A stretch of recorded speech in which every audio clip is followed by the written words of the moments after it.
Hey guys, welcome back. I'm Dr. Alan Hyde. I'm Don Radin. Today we're going to talk to you about recovery. We're going to talk to you about boundaries. We're going to talk to you about the power of saying no. Lots of value in today's discussion. We hope you tune in for all of it. If you're having a hard day, if you're having a good day, this information will be helpful for you.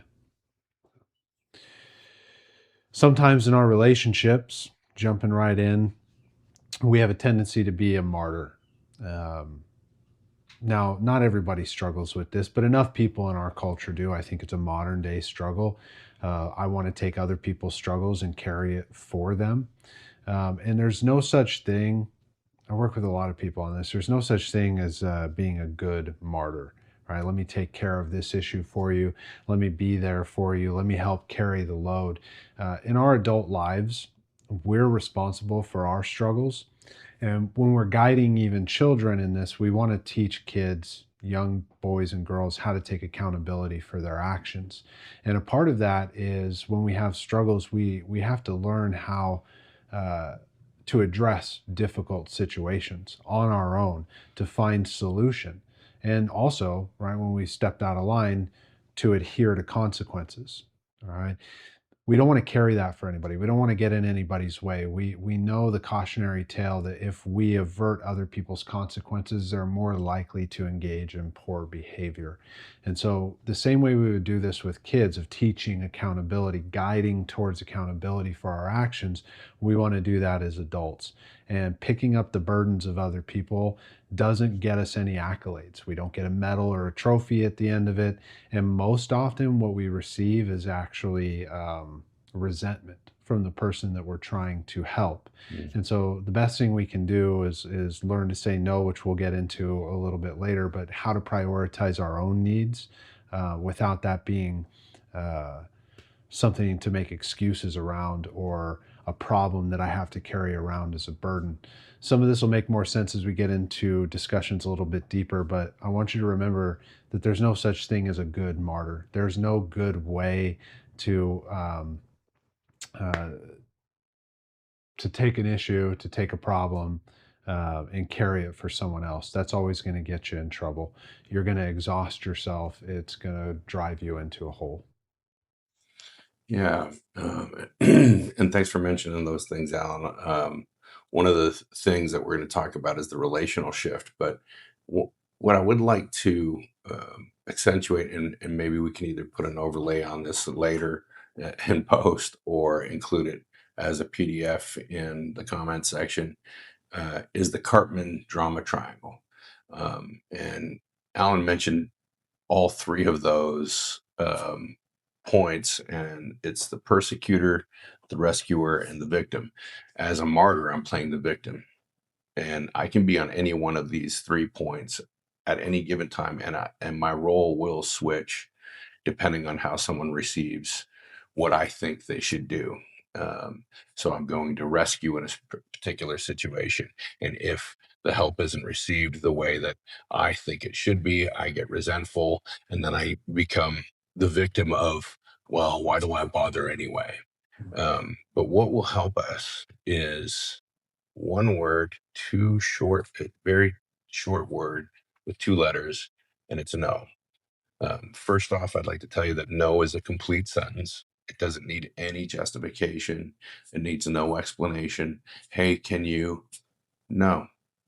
But as an adult child of an alcoholic and dysfunctional home, if you are raised in that dynamic of the family illness, one of the traits are, it's hard for me to stand up for myself. It's hard for me to say no. And if I don't put other people first, then I'm a bad person. And that's just not true. My value is not in what I can do for other people and who I can be for other people. I'm valuable by myself, as myself, and you either like it or don't, but it's my value isn't dependent upon your acceptance of me. So the word no in codependent relationships, or really any relationship, is absolutely invaluable to stand up for yourself. I would also warn that sometimes we go a little too far on the no, and then we don't participate in life. And so I would say that balance is key in exercising the word no. Standing up for yourself is fair and healthy. You're worth it. But also live a life of an invitation and say yes to things that might be outside your comfort zone. And the distinctions are important with limits. Like Don is highlighting, sometimes we say no and sometimes we say yes. And so when we grow up in an environment where those wires are crossed as to what's safe to say yes to and what needs to be said no to, we get into our adult life, and when it comes time to say no, we may feel a lot of guilt. We may feel that pit in our stomach. We feel the racing heartbeat.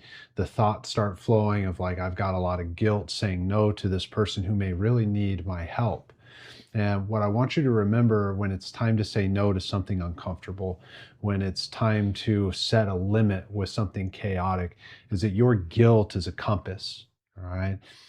It points us in the direction of where we need to go. A lot of people, they feel guilt, or when they talk about guilt, they think that this is kind of some character defect, right? That there's something wrong with them. And it's quite the opposite. Guilt, like any emotional experience, is information. All right. So guilt is the process of I've done something wrong, I've done something bad, whereas shame is I am bad, I am wrong. So we spend a lot of time walking people away from experiences of shame and then using guilt as a compass, as information to make healthier decisions. When we bring that into balance, we're better able to say yes to things that are good for us and no to the things that have been harmful. And so when we listen to our guilt as information, it gives us a lot better opportunities to say no when no is necessary. And well, what are the situations where no is necessary? It's like when people are manipulating or trying to take advantage, when people are lying to you, when people have a track record of behaviors that are hurtful to a system, right? Hurtful to people outside of them with their behaviors. And the list goes on and on, but those are three pretty big ones where if you're noticing those patterns, it's okay to say, no, I'm not going to be a part of that, and detach, to let go of other people's choices and know that no matter what the case is, they're going to be okay. They need to sort those things out for themselves. It's only at the point in which they don't sort it out for themselves that they're going to start to not be okay.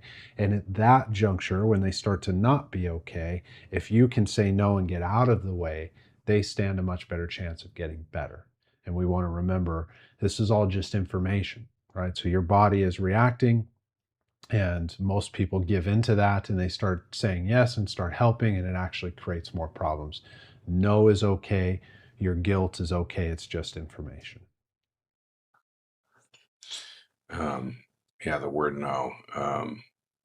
It's especially when we talk about enabling. When my value is dependent on me fixing people, the reality is most of us can't even fix ourselves, let alone other people. They're individuals, and they have to make their own decisions and live with their own consequences. And in enabling, I'm actually I feel like I'm contributing to the solution. I feel like I'm making a difference. And if they just see how much I love them and forgive them one more time, then they'll change. And the cycle is repeated over and over and over again, progressively worse. So when I say yes in enabling, when I give someone some more rope to hang themselves, so to speak, um, probably not the best analogy, but if I give them enough rope, if I give them enough room to continue their bad behavior, if I don't change, they're not going to. If I don't say no, then they're going to continue their destructive cycle that is going to, progressively get worse and possibly end in death. And if that's the case, then I'm a contributor to that. If I don't say no and shift the relationship, shift their dependence on me to the dependence on themselves or God or a solution, then they're not going to change no matter how much you love them. If love was enough, then there wouldn't be addiction in the world. If love was enough, there wouldn't be abuse. There wouldn't be mental, emotional, sexual abuse if love was enough, and it just isn't. Um, I don't want to downplay the power of love, but I do want to bolster up the power of no. In my practice, people come in, they've got really difficult issues that they're trying to tackle. And one of the first things when we start talking about how to communicate with others when we need to say no to unhelpful behaviors is reminding people that it's never going to feel comfortable. It's never going to be easy to start to set the difficult boundaries. This stuff is always going to be hard. Mhm. No matter how long you practice it, the difference is that the more you practice it, the easier you are at saying the words and taking the action. Action is what's most important when it comes to our boundaries. If I know in my gut I've been coached and guided towards saying no to harmful things, then stating that to the person who has violated my experience is the action I need to take. And that's always going to be difficult. But the comfort comes on the other side of all of that anxiety, the fear, the discomfort that you feel by actually just stating the boundary and then removing yourself from difficult situations. Comfort comes after we do those things. Mhm. Most of the time, and this is to no fault, like this is human nature, we want the comfort first. We want the thing to feel good right now. We want the solution right this moment. But action is what's actually going to get us there. So if we sit in a place hoping that things will get better, things are actually just going to progress and get worse. But if I take action that actually looks better, I may feel a lot of fear. I may feel a lot of anxiety, and it may be very uncomfortable. But right on the other side of that pain is the healing and the peace that I'm looking for. This gets talked about in recovery circles all the time. It gets talked about in treatment centers, no matter what the struggles of the family member is, substances, gambling, mental health diagnoses. Is if I can take an action to get out of the way and let that person seek their own healing, if I can be loving and kind but honest with my boundaries when I say no, this is the action necessary for me to take power and control in my own life and stop trying to control theirs. And when we do those things, we're going to feel a lot better. But there's a big gap between feeling better and the way things are now. And usually that's fear in between. And so we have to be willing to be uncomfortable for the reward that comes later, which is peace and serenity. Well, in these actions, I liken it to looking at my children learning how to tie their shoes. I have one son who is a perfectionist, and the first time you showed him how to tie a shoe, he attempted and failed and got exceedingly angry because he did not have it perfect. And then I had another child who accepted the fact that this was difficult, but still got frustrated. And repetition is the mother of all learning. And as such, the more the children kept working through their anxiety of tying a shoe, um, they're now at a place where they don't think of the process. And that's true with setting boundaries. If at first you're going to feel frustrated, at first you're going to be fearful and filled with anxiety. But if I say no, what happens if they die from an overdose? They would die from an overdose if you said yes. Sometimes we're threatened with if you don't if you don't acquiesce and do what I've asked you to do, then I'm going to kill myself. Those threats, I'm not saying that you can't take suicidal ideation seriously, but if that's the case, then emergency intervention is required. Call for a wellness check, have someone come in and have them do a psychiatric evaluation for 3 days. Um, that's not your lane. Stay in your lane. And no is a complete sentence. It's going to feel uncomfortable. Setting those boundaries and holding them are going to feel uncomfortable. And you will make mistakes and you will acquiesce. You'll lean back on your boundary and say, no, I'll violate it this time. But the more you practice it, the easier it becomes. And then it becomes second nature, and you genuinely value your life because this is your life. No one else can live it for you. No one else is going to make you happy. That's just not a reality. It's up to you. How do you want to live your life? At the end of the day, do you want to say that you've spent your whole life uh, giving so much of others that there was nothing left of you, and you don't have any memories other than selfless action? And selflessness is a very good trait to a point. But when I give my entire self away for someone else, um, the payoff is an empty life. And when we look at a shift into our relational focus with boundaries, we live in a day and age where ultimatums are very common. It's actually very frequent. We even have shows on Netflix and things like that that have the word as the title of the show, ultimatum, where couples are saying like, if you don't marry me, this is what's going to happen, right? And I'm just going to share with you, an ultimatum isn't a boundary, Mm, right? When you tell someone clearly, when this happens, I don't like this, and as a result, I'm going to do this, that's a boundary. But saying, hey, you have to do this in order for me to do this, that's trying to control someone's experience. It's trying to control the outcome. And I can promise you this from experience, is that when you try to control outcomes, you are going to end up miserable. You are going to end up on the wrong side of an expectation. And expectations are resentments waiting to happen. So when we set an ultimatum, what I want you to remember is like, if this is a way that you go about communicating, is that you better do this if I'm going to do this, all you're doing is trying to control another person's reality. You're trying to control their experience, and you're leading with expectations that that person doesn't want to meet. If they wanted to meet them, you wouldn't have to have an ultimatum in the first place. Now, if you're in a relationship and you recognize that things need to change, it's that concept we've been talking about, is I have to make a change. The mm, boundary starts with me. It's not a rule, it's a statement of the way that I'm going to move and operate in my life. It actually has nothing to do with what you do on the other end. It's a firm statement of what I am going to do. If you call me names, I am going to remove myself from this environment. Right? If that persists, I am going to leave this situation probably permanently.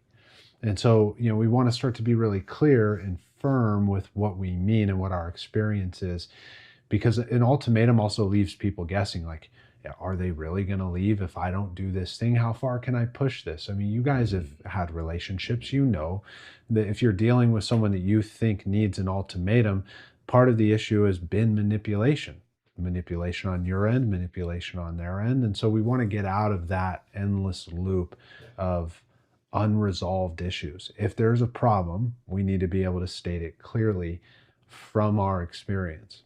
Hey, this is annoying me, and I don't like that. mm. I am going to exit this conversation. Hey, I don't like being treated this way. I'm going to leave. These are boundaries. It's what I am going to do, not what I think you should do. So when we clarify this, we could have this conversation a million times and it would be worth hearing every single time. Is that when you tell someone else what they have to do, it's not a boundary, it's an ultimatum, it's an attempt to control. When I tell people what I am willing or not Mhm. willing to do, that's clarity. Clarity is kindness, and that's a boundary. This is how our life improves, it's how our relationships improve, it's how we invite more abundance into our lives. So, if this applies to any of you, I just want to encourage you that you're in jest. I want to refer back to Saturday Night Live. If you remember in the '80s, Jack Handy had a little skit that he would say that you're good enough, you're smart enough, and gosh darn it, people like you. Um, and although that was a humorous event, that's true. It's absolutely true. You are worthy. You do have value. And I just want you to take what we're saying and internalize it, and hopefully it will manifest into action, because it's action that changes your heart. It's by repetitively doing this over and over again where you begin to esteem yourself and not feel like a doormat and not feel like a whipping post, but genuinely a valuable human being who isn't reliant on other people's acceptance or validation of you. Are those wonderful things to experience? Absolutely. But your worth isn't dependent upon that. So I just want to encourage you. We want to encourage you to say no. We want you to encourage you to experience the uncomfortability of boundaries, to the point where it doesn't become uncomfortable anymore. And you can do this. If I can do it, my wife did it with me, and it changed our relationship. She said, when the volume gets too loud in our conversations, I'm going to excuse myself. She didn't say, Don, you can't be loud. She said, when it gets loud, I'm going to excuse myself. And when I saw the change, that it wasn't just empty words, it wasn't just a threat, and she did remove herself, I realized the dynamic changed. I realized, oh my gosh, like I do, if I want to continue to have conversation with my wife, I need to lower the volume. And it has done nothing but benefit our relationship. And I know it was uncomfortable for her to stand up for herself in that arena. Um, but I thank her for it. There's this concept of radical self-containment. When we're interacting with other people, I need to make sure that my emotions are contained, even when they have something really difficult to say. It's kind of like when Don was talking, it made me think of the other day. My partner walks in the room. When she walks around the corner, I can see on her face, I've annoyed her, and I'm already pretty certain as to what it is. But she starts asking me the questions of like, what's going on for you right now? What are you feeling? Oh, I'm a dude, right? And even though I'm a therapist with a lot of years helping people put emotions into words, when I'm on the spot, I'm going to start scrounging for information to try to answer the question. And that doesn't work, right? So I start scrounging in my people pleaser ways instead of holding a boundary. I try to give an answer. She says, "You're not being vulnerable with me." And my response was, "Well, I'm not having this conversation anymore." All right. I needed space. She needed space. We gave it a little bit of time. When we circled back to the conversation, the first thing we both did was apologize to each other. It had just kind of gotten a little away from the topic. And she shared directly that I was annoying her with my social commentary and chirping on every single situation, even the birds flying in the sky. And as much as that stung to hear, I knew it was true, and it was direct in her communication of her experience of me, and I was able to own it. All right? Because I've had a lot of years of trying to contain myself and hold these boundaries, I was able to own that with her. And I recognized in the moment, I said, "Hey, look, I think the other night I was trying to people please you with answers that I thought you wanted to hear, because I wasn't ready to share with you that I was feeling upset that day, maybe a little bit more tender, maybe a little bit more irritable on my side. And today I'm ready to share those things." And we had a conversation from there of like, here's my experience. And she started that by sharing what her experience was. When we're contained in those ways of being able to just share what our feelings are, there's not a lot of reason to take things personally. There's not a lot of reason to sit in the sting of the direct feedback, because then we can grow and we can talk to each other. And I'll give you one final example. Is the other day, we're going to go furniture shopping, and this dude is speeding through the parking lot, and I honk my horn at him. Well, he's in a big truck, and he decides that means that we're going to fight.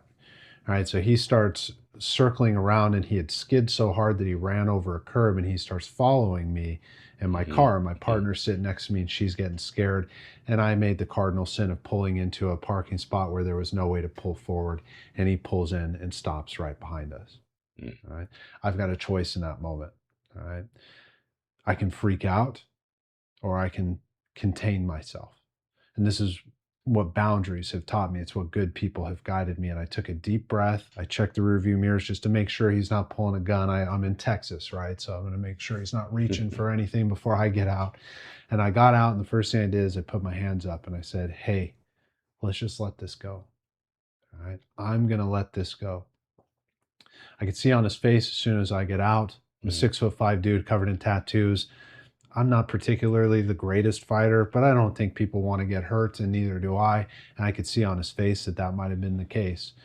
And I walked over to him, and I stuck my hand out, right? And he grabs my hand. And I told him, I said, "You know what, brother? You're loved. I'm loved. Why don't we just let this go?" He says, "I was having a really hard day today. I needed to hear that." Right? I'm not saying that this is how you need to handle those situations. It worked for me in that moment. Sometimes you need to just walk away. But the part that was really important to me, that I would like to relay to you guys, is that I contained this experience that I failed at many times in my younger years. I've been in altercations in social settings. I've been in altercations in professional settings where it's gotten me in trouble.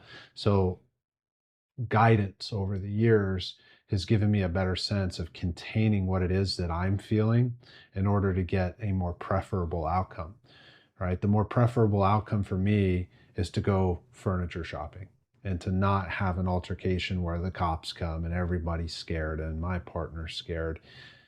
And all it took in that moment was letting any kind of anger or resentment pass for someone that I don't know, taking a breath and addressing the situation as calmly as I could. And I'll tell you this, your family members, the people closest to you, when you do those things, are probably going to push back the hardest. This guy who I had never met, don't know, he accepted the boundary and went on his way. All right. Mm. Most of the time in our environment, socially, people accept boundaries and they move on. It's the people closest to us that have a hard time with it. But eventually, if you're consistent, they're going to stick with it too. The new mode is taking a pause. The new mode is taking a breath. Does this need to be said? Does it need to be said by me? Does it need to be said right now? If I ask myself those questions, take a pause, take a breath, situations play out and I end up being more contained and things go better. And my hope is you hear some of these things in the guidance of it and you sit a little bit with that wisdom. One way to do that is to let us know your experiences in the comments, right? Have you gotten into altercations in public that could have gone a different way but went sideways? How can we help you with those things? We want to hear from you. So get in the comments section. And please realize that choosing yourself is an act of survival. It's not selfishness. In the 12 steps that I practice, as an alcoholic and addict, we look at our defects of character, and dishonesty is one of the manipulation, avoidance. These types of things were on my character defect list. And if I grew up in a healthy home, that would be true, that it's just a defect of my character, that I'm dishonest, manipulative, avoidant.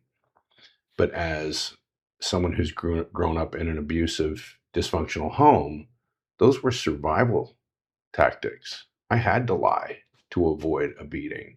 I had to lie. I had to avoid certain situations and people in my family. Um, when you begin to practice boundaries and value yourself, you'll find yourself not needing those survival techniques anymore, that you can live honestly, that you don't have to avoid situations. You can stand up for yourself and walk away. Avoidance and standing up for yourself by removing yourself is two separate things. But once you start to value yourself, you'll not have to live in those survival tactics anymore. Hmm. Sometimes when we're seeking to do better and to love people better, it can mean distance, right? So when I'm working with a couple and they're at odds, I use the example of like two ships in the night, right? Without any clear communication across the bow, these ships have a tendency to crash into each other or just never meet paths, right? And so in a relationship, what we're looking to do is flash signals of communication so that we can have like fair lanes and sail together. Well, when things go sideways in a family, with your siblings, parents, a significant other, even with your children, sometimes distance is what keeps those lanes and ships safe. So a lot of people think, well, I'm going to come to therapy and it's going to teach us how to come closer, right? Or I'm going to work on myself and it should bring the closeness, right? Uh, and more often than not, the most indicated thing is distance, right? We need some clarity in the individual over here and the individual over here running their own ships and doing so effectively before any merger can occur. And so when we limit that access, right, and we get some distance away from each other to focus on clarity, love can actually ensue. And so I remind people all the time that you can love somebody very deeply and do so from a distance. Right? When someone's struggling with something that impacts you, the best thing you can do for that relationship to endure is get away.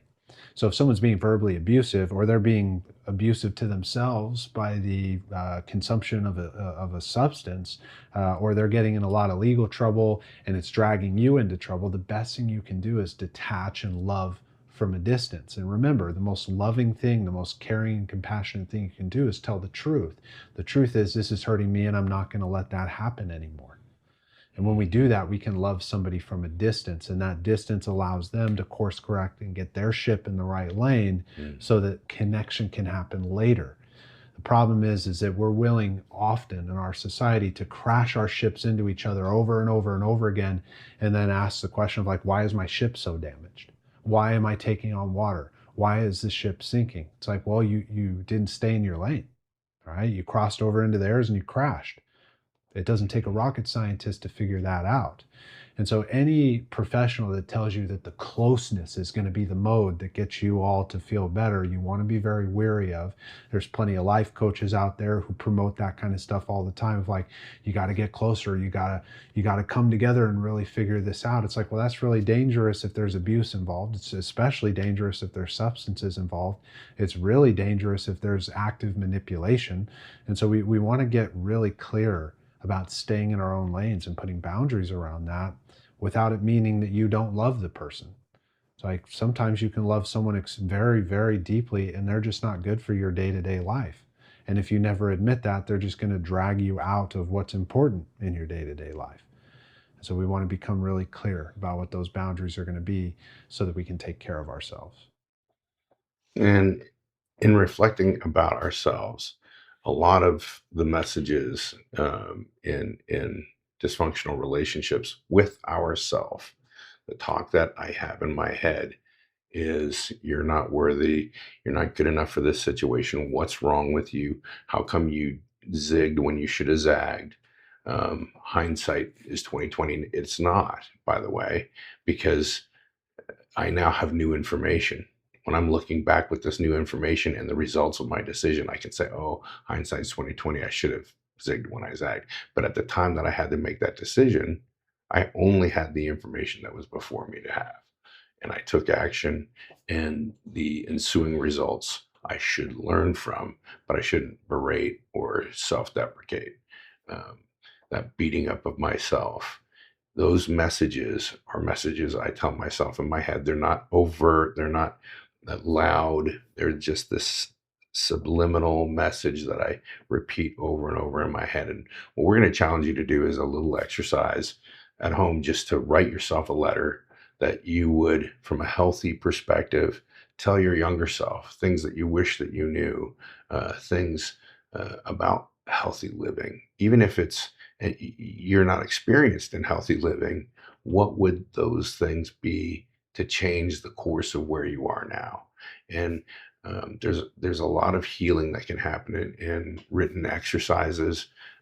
Some people do journaling, and we encourage any mode that will help you. But this is an exercise that I do a lot with the guys that I work with at the center, is to write that letter of forgiveness, that I love you so much that I want this for you.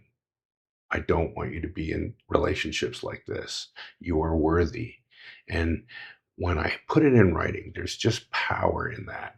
If you'll read it out to yourself, there's more power in that. And I know it may sound new agey or whatnot, but these exercises are there's cathartic results from this. There's a lot of healing that can happen from this, and you can begin to live the way that you want your younger self to live.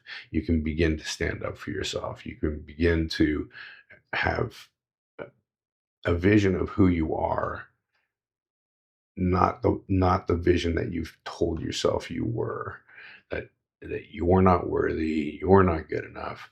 um, these written exercises can help tremendously, and we both encourage those that type of thing. And please feel free to start getting a pen and paper and writing it down right now. Even if it's just some bullet points, it doesn't have to be eloquent, but begin by putting pen to paper and changing your perspective on what you want for yourself. I wish somebody would have grabbed me when I was younger and told me that it was okay to say no. And the reality of the situation is like that's what parents are for, is to teach us these lessons. And if I could go back and talk to my younger self, I think I would grab him and tell him that, look, years and years from now, you're going to have to say no to your older brother. And it's really going to hurt. And you're going to watch things fall apart for him. And you're not going to be able to save him. That no earthly amount of resources or help that you could ever muster is going to change the choices and decisions that he makes. And I wish I could tell that younger me that that's okay, that everything's going to be all right, and that you're going to be all right. Because for a lot of years, I didn't believe that that was the case. It wasn't until I got around good people that started to give me that message that I actually started to embrace it, believe it, buy it, embody it, work it with action. And that's what I would tell that young man, is that despite all the pursuits and the things that you're pursuing, the most valuable and worthwhile thing you're going to do in your life is move it closer to God and learn to say no when things pull you away from that higher power. Um, I would tell that little boy that you don't even have to understand what that means, but good people are going to guide you in it later on. Because when I heard those things, life got better. For any struggles, whether it be my own mental health, my own actions and decisions, detaching from the people who had those issues, my own professional life. I mean, remembering that it's okay for me to say no when I need to and to prioritize my needs was huge. It was news to me. I talked to other adults where it wasn't news for them, that they got a little bit more rearing in those ways when they were kids. And it always cracks me up that that's like, a thing that people struggle with. And so I'm here to remind you, if it's something that you struggle with, you're in the right place, right? You're sitting wherever you're sitting right now listening to this, you're listening to the right people. It was news to me that I could say no. It was news to me that I didn't have to help fix and save people who couldn't help fix and save themselves. But when I got that news, boy, was it relieving. And so that's what I wish my younger self could have heard. And that's what I'm hoping that if you need to hear, you hear today. So that it's okay to prioritize you, and the other person that you're prioritizing is going to be okay with or without your aid. And they're going to have to figure it out for themselves. So, where do we go from here? One of the things that we can begin to do is change the way that we talk to ourselves, um, and that's through repetition of of different phrases and different talk. One of the mantras that I use all the time is "I trust you, God." When a situation is presented to me that's I think is unfavorable or unfair or unjust, that when I take the responsibility off of myself about causation and worth, and put it in God's hands and say, I trust you. This environment, this situation is for me to stand up for myself. It's for me to discipline myself in new areas, and not, well, you deserve this and you're not worthy. These mantras, when I change the wording, when I change how I talk to myself, I will you'll see your outlook change. You'll see the difference in your relationships. And and when you value yourself, when you love yourself, you can love freely of other people without expectation. um, and it's something that I'm, I'm personally working on consistently, because I had a lot of negative talk told to me as a child. But when I begin to trust my understanding of God, then all of a sudden the dynamic changes, my perception changes, and I realize that I am worthy, even in these situations that are unfavorable. I don't have to accommodate other people in their illness. I don't have to stand and just be abused. I can walk away, and in that moment, I learn that God is teaching me how to stand up for myself, and that I am His child, and I'm not. Uh, I'm not going to tolerate sick behavior. Hmm. Yeah. The affirmations we want you to use today, on top of what Don is sharing, works for him is I'm allowed. I am allowed to protect myself. I'm allowed to protect my peace. I'm allowed to stand up for myself. I'm allowed to prioritize my own personal needs. And when that guilt slips in tonight and you start to feel like, ah, man, I've made some mistakes, an affirmation I like to use is I'm human. All right. I'm allowed to make mistakes. I'm allowed to be imperfect. I'm allowed to be messy. I'm also allowed to fix and repair things in my life. I'm allowed to circle back. One of the things my therapist always used to tell me about relationships is that it's never too late to circle back. And what it's allowed is, if for the individuals in my life who struggle, I know this today, that I am a changed man. And when they're ready to walk their own path and turn over their leaves, I will be here ready to meet them in a healthier place. I'm allowed to do that. I'm allowed to take the distance that I need and let people approach me when they're in a healthier place, as long as I remain in a healthier place, and embrace when they do. If they come with the same old shit, I'm uninterested. If they come with a new perspective in a healthier way, I'm ready for a hug. I am allowed to prioritize myself. I hope, Don and I hope, that these messages, this information on boundaries, being able to identify, kind of the pruning of relationships when things are struggles, and how to prioritize your needs and say these things to yourself over and over again, are helpful for you today. If you did find it helpful, give us a like, drop a comment, subscribe, share it with your grandma. We need to get the information out there. We want to see this community grow so we can be there for you. That's all I got. Well, that's another episode in the books, I think. Please understand that your worth is not dependent upon other people, whether they accept you or not, whether you're misunderstood or not. That your worth has nothing to do with anyone else. Your worth is how you see yourself. And for me, as a believer, I don't think that God wants me to suffer, and that He wants me to look at myself as though He made a mistake in making me. Um, because another book that I read says, be ye perfect as your Father in heaven is perfect. And that doesn't mean that I am a perfectionist, but who I am as who He made me to be, with my faults, my warts and all, that I am perfect in His eyes. Hmm. And so are you. Yeah. Okay, bye. Okay, bye.